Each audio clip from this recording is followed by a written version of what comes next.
Dans les ruelles étroites et sombres d'un quartier populaire, Amina, une jeune fille de 18 ans, vivait dans des conditions précaires avec sa mère malade et son petit frère.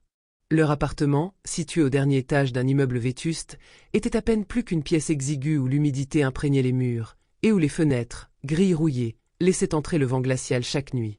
C'était là leur refuge contre les intempéries de la vie, un endroit où ils s'accrochaient à l'espoir même quand tout semblait s'effondrer autour d'eux. Chaque jour, Amina se levait avant l'aube, son corps épuisé par le travail incessant, mais son esprit toujours vif. Elle savait qu'elle devait fournir de gros efforts si elle voulait que sa mère, malade de la tuberculose, et son petit frère, qui rêvait de devenir médecin un jour, aient une chance de s'élever au-dessus de cette vie de misère. Son travail consistait à vendre des fruits et légumes dans les rues bondées de la ville. Dès que le soleil se levait, elle se rendait au marché central, chargeant son chariot avec les produits qu'elle avait achetés la veille, souvent au prix fort, en espérant qu'elle ferait suffisamment de bénéfices pour subvenir aux besoins de sa famille. Son sourire, bien que fatigué et marqué par les épreuves, attirait la sympathie des passants. Les gens s'arrêtaient parfois pour acheter un peu de tout, mais souvent, ce n'était pas assez pour compenser les heures de dur labeur et l'anxiété qui la tenaillaient. Amina savait que son existence serait une série de luttes sans fin, un combat quotidien où la pauvreté et l'épuisement se mêlaient à un sentiment de résignation, à moins que quelque chose ne change. Mais elle ne se plaignait jamais. Elle savait qu'elle devait continuer à avancer, pour elle, pour sa mère, et surtout pour son frère, qui comptait sur elle pour lui offrir un avenir meilleur. Un soir d'hiver particulièrement rude, après une journée où la pluie battait le pavé et où les clients se faisaient rares, Amina rentrait chez elle, épuisée. Ses mains étaient pleines de coupures, sa veste humide collait à sa peau, et la fatigue pesait sur ses jambes comme des chaînes invisibles. Son sac de course était lourd, et malgré tout, elle continuait d'avancer, marchant d'un pas déterminé à travers les rues dégoulinantes d'eau. Elle n'avait pas l'intention de se laisser abattre par la pluie. Pour elle, chaque centime gagné, chaque fruit vendu, représentait une promesse tenue. Chaque petit geste pouvait soulager un peu la souffrance de sa mère ou la faire sourire, même brièvement. Et pour son frère, chaque effort était un pas vers la réalisation de son rêve. La journée avait été longue et difficile, et la pluie qui tombait maintenant semblait vouloir laver la ville de toute espérance. Alors qu'elle s'approchait de la ruelle sombre qui menait à son appartement, un bruit faible mais distinct attira son attention. D'abord, elle pensa que c'était un chat ou un animal errant, mais quelque chose dans ce bruit l'intrigua davantage. Curieuse, elle s'avança doucement, ses pas étouffés par le bruit de la pluie. Au bout de la ruelle, presque invisible dans l'obscurité, elle aperçut une silhouette. Un homme était étendu sur le sol, à moitié recouvert par des ombres épaisses. Il portait un costume élégant, mais son apparence était loin de celle d'un homme ordinaire. Ses cheveux en désordre, son visage marqué par la souffrance, et ses vêtements déchirés trahissaient une lutte intérieure. Des bouteilles vides, des traces de drogue éparpillées autour de lui, et une odeur nauséabonde imprégnait l'air. L'homme semblait être dans un état de délabrement total, sa respiration irrégulière comme un souffle de vie suspendu entre deux mondes. Son corps était allongé dans une posture qui témoignait d'une longue chute, physique et morale. Amina s'arrêta un instant, ses yeux scrutant la scène devant elle. Elle se demanda si elle devait simplement continuer son chemin. Après tout, il y avait tant de gens qui vivaient dans des conditions similaires dans ce quartier, et beaucoup d'entre eux étaient ignorés par ceux qui passaient. L'indifférence semblait être une réponse naturelle dans un monde où la souffrance devenait presque banale. Mais quelque chose dans son cœur lui disait qu'elle ne pouvait pas tourner le dos à cet homme. Elle s'agenouilla prudemment près de lui, son regard plongeant dans celui de l'inconnu. Un frisson d'incertitude la traversa, mais elle ne recula pas. Elle avait toujours cru que la bonté et l'humanité ne se mesuraient pas en fonction du statut ou des circonstances d'un individu, mais par l'intention du cœur.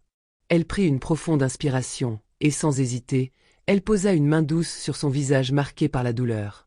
Avec des gestes tendres, elle essuya la boue qui collait à ses vêtements, puis elle lui donna de l'eau de son propre sac.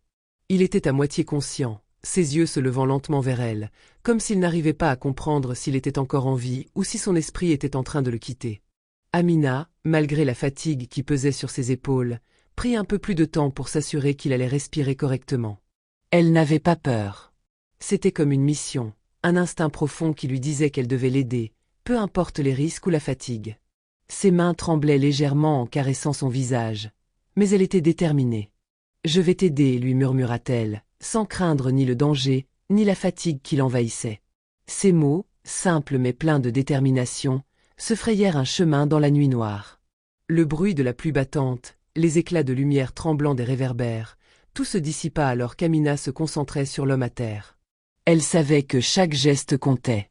C'était un moment suspendu dans le temps, un instant où le monde semblait s'effacer, laissant place à l'urgence d'un secours humanitaire, pur et inconditionnel. Elle lui donna de l'eau, sa main tremblant légèrement en versant quelques gouttes dans sa bouche. Il semblait si faible, si loin de toute réalité, qu'Amina se sentit presque impuissante face à sa fragilité. Mais elle ne pouvait pas se permettre de penser à l'impossible. Il fallait qu'il survive. Elle s'agenouilla plus près de lui, son cœur battant à tout rompre, tandis qu'elle s'efforçait de le redresser avec une délicatesse qu'elle ignorait posséder. La tâche était ardue, et elle sentait la douleur dans ses bras et son dos fatigué. Mais elle ne fléchit pas. Avec beaucoup de peine, elle réussit à le soutenir, à l'aider à se lever, le guidant à pas lents vers un coin un peu plus éclairé, où la lumière faible d'un réverbère projetait des ombres longues et sinistres.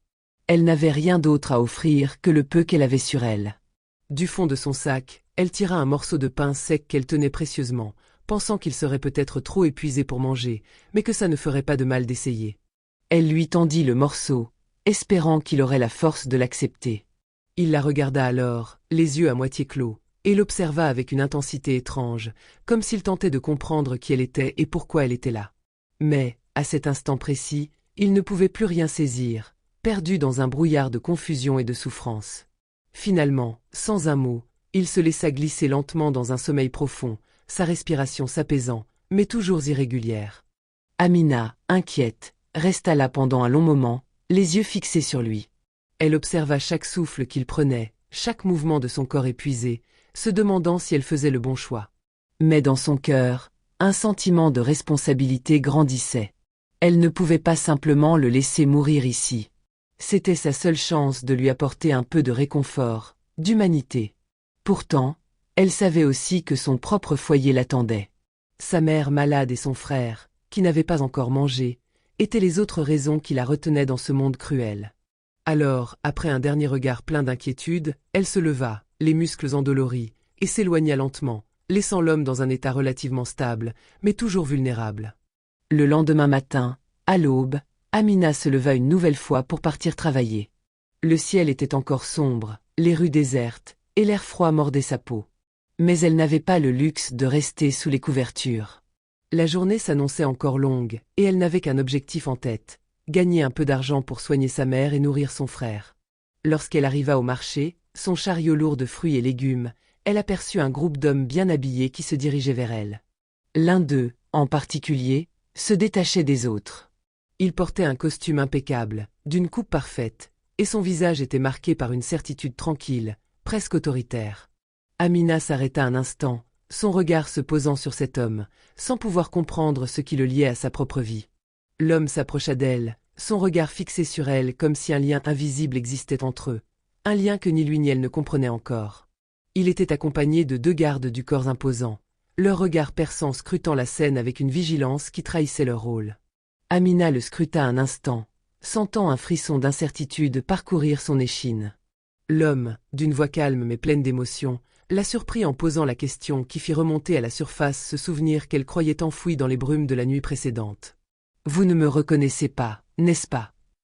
Amina le regarda, légèrement déstabilisée. Elle se pinça les lèvres, ses pensées naviguant entre la fatigue du matin et l'effort de remonter dans ses souvenirs. Ce visage. Non, il ne lui disait rien. Elle chercha dans sa mémoire, mais elle ne parvenait pas à retrouver où elle l'avait vu, ni ce qui l'avait amené jusqu'à elle.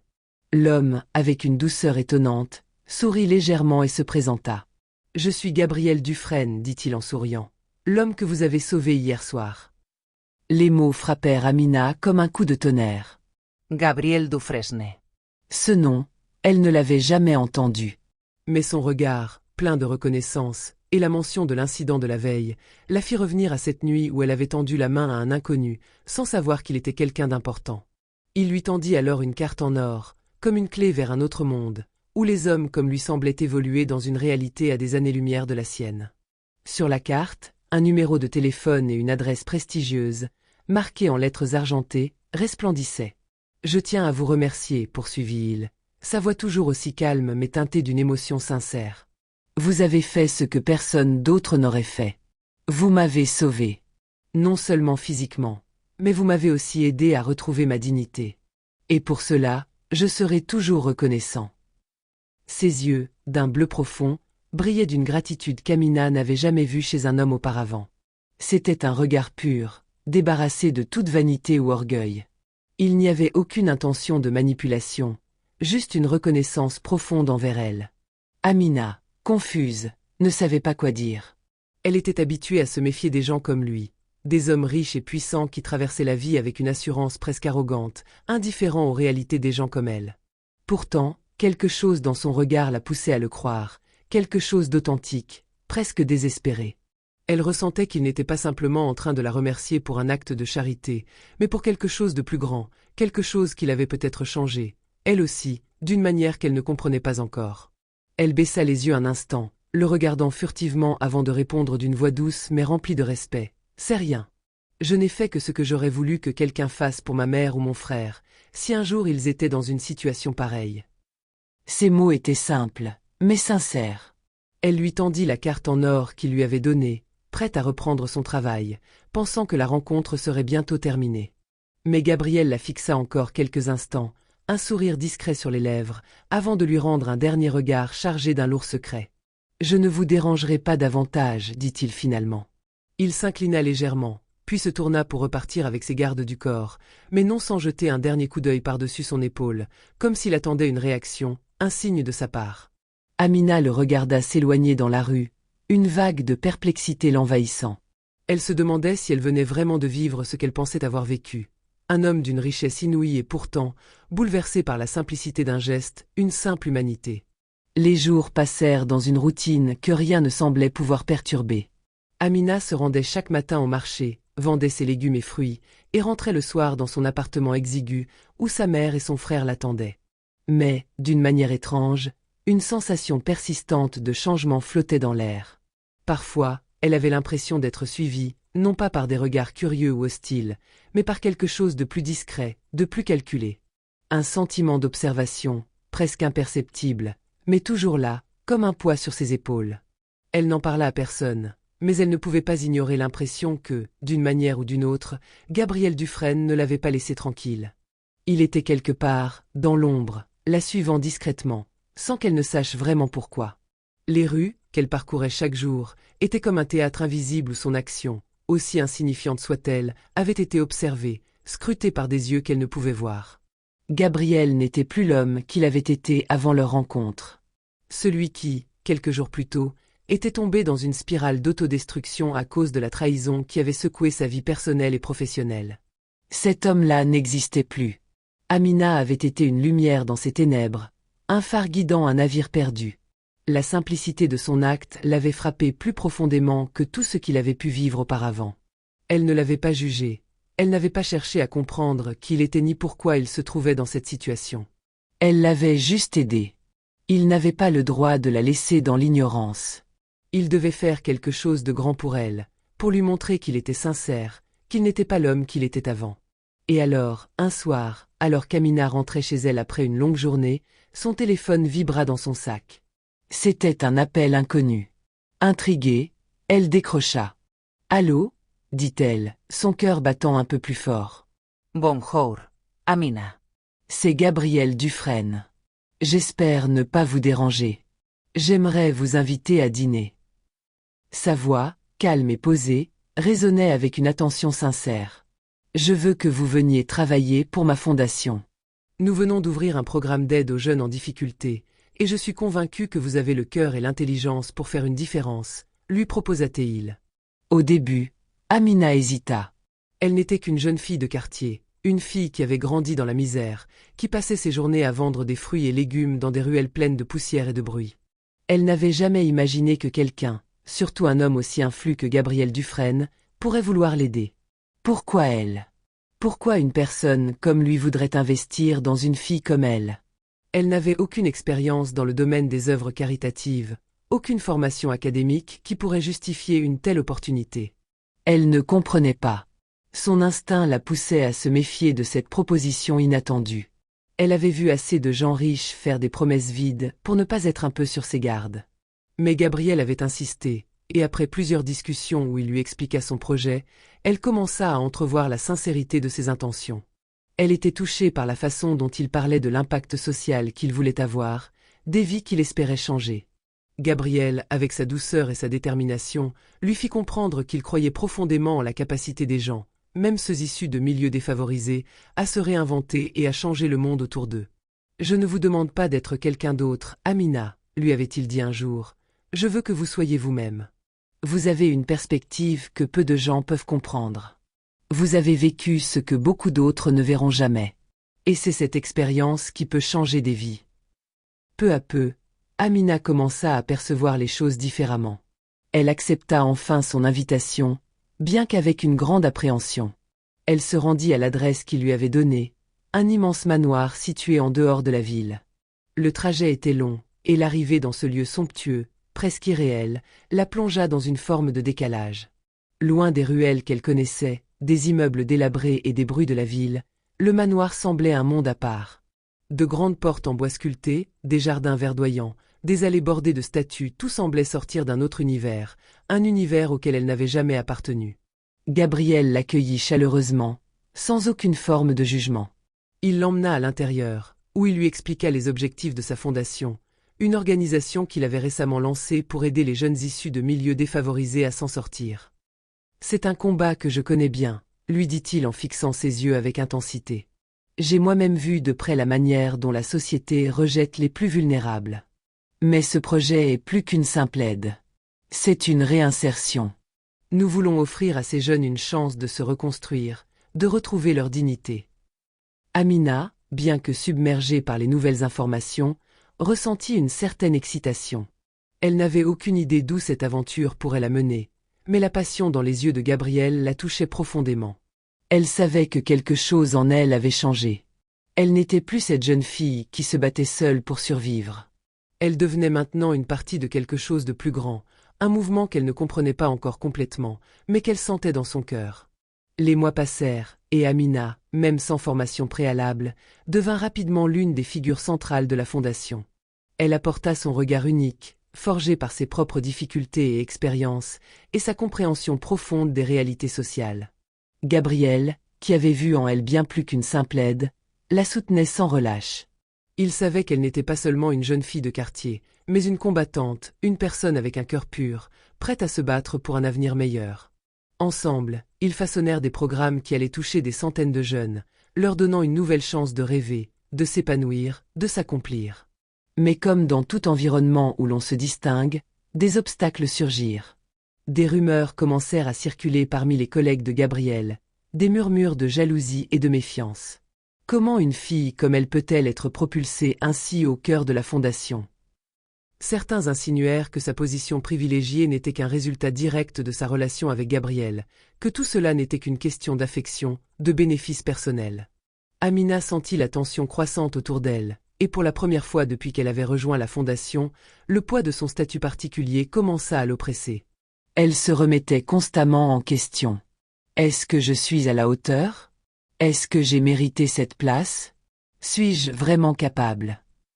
Ces pensées la tourmentaient la nuit, mais chaque matin, elle se rappelait pourquoi elle était là, pour aider, pour changer des vies, pour donner une chance à ceux qui n'en avaient jamais eu.